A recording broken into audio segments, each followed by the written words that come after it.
Ayan nga pala 'no, yung aming lugar na pinag-outingan o swimming dito naman yan sa may Indang, Cavite. Villa Colmenar ang pangalan. Maganda 'tong swimming pool na 'to kasi yung tubig dito is free flow. Hindi nakapirmis lang kumbaga galing sa taas ng bundok. Hindi na i-stuck yung kanyang tubig. At maraming maraming pool dito magmula sa 2 feet hanggang sa 10 feet yata ang pinakamalalim. Bawat pool may kanya-kanyang lalim yan siyempre. Bali, dumating nga pala kami dito alas 7 yata ng umaga. Kami pala, kukunti pa lang ang tao. Bilang mo pa lang. Ayan yung pool. Dito, 2 feet lang yata to. Malapit kasi dyan yung aming nakuhang cottage. Ayan yung pinakamababaw, 2 feet. Talagang pangbata talaga yan. Tapos yung sa may kabilang dulo naman, 4 feet naman yan sa may kabilang dulo na yan. Diyan nang gagaling yung tubig. Galing yan sa bundok. May overflow siya pagka umulan. Kaya yung tubig niya, hindi stagnant dyan. Kasi free flow yung tubig niya. Kaya talagang yung tubig niya ay sobrang lamig. Ito na nga pala nung mga bandang katanghalian na nung nagpaano na sila ng bubbles. Marami ng tao niyan. Yan yung iba, dun mismo tumapa sa may bubbles. Meron pa nga kami nakita dyan na may dala yatang panghilod. Diyan na rin nagbanlaw sa mismong swimming pool. Maganda dito pagka overnight, talagang medyo matagal-tagal kasi ang oras pagka overnight.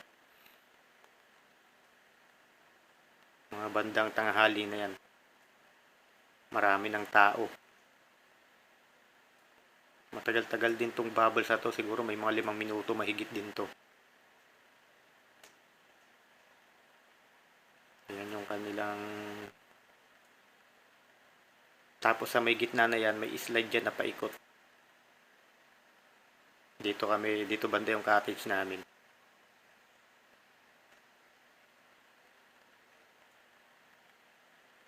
Masarap magtampisaw ngayong tag-init. Lalo pagka marami kayo. Hindi boring. Ayun nga pala yung isa kong kumpare.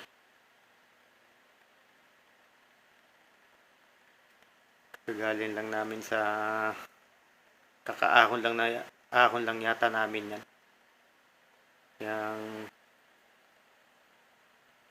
nagpaulan sila ng mga bubbles. Doon banda sa may dulo na yun yung may malalim na may 10 feet. Nakatirikan yung araw, tapos bababad ka sa ganyan tubig. Oh. Napakasarap sa pakiramdam.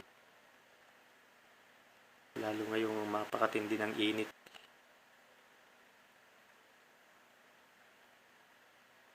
Parang ayaw mo nang umahon sa tubig.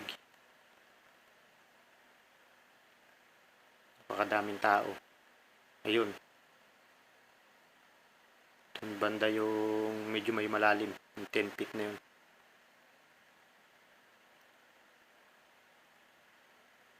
Dito yung may mababaw.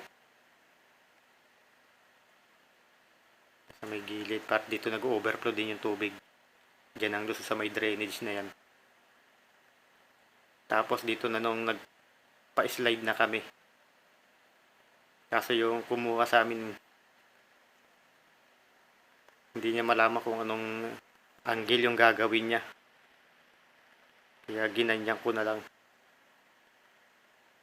Pinahiga niya eh. Paganda sa nang kuha niya kung naka-landscape. Para kitang kita talaga yung pagbagsak mo dun sa tubig. Babagsakan mo lang naman dyan, 4 feet lang naman yan eh. Kaya lang pagdating mo sa bandang gitna, bigla kayong bubulusok.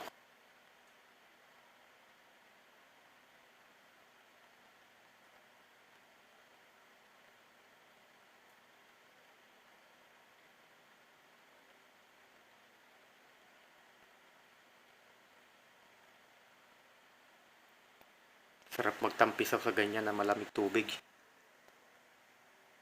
Ganda sana yung kuha niyo. Kaya lang nakatagilid.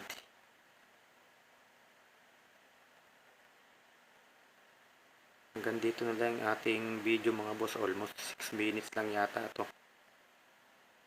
Try na lang natin kung ma-rotate natin itong footage na to para maganda yung kuha talaga. Ito maganda-ganda to, naka-landscape. Doon lang talaga sa isa.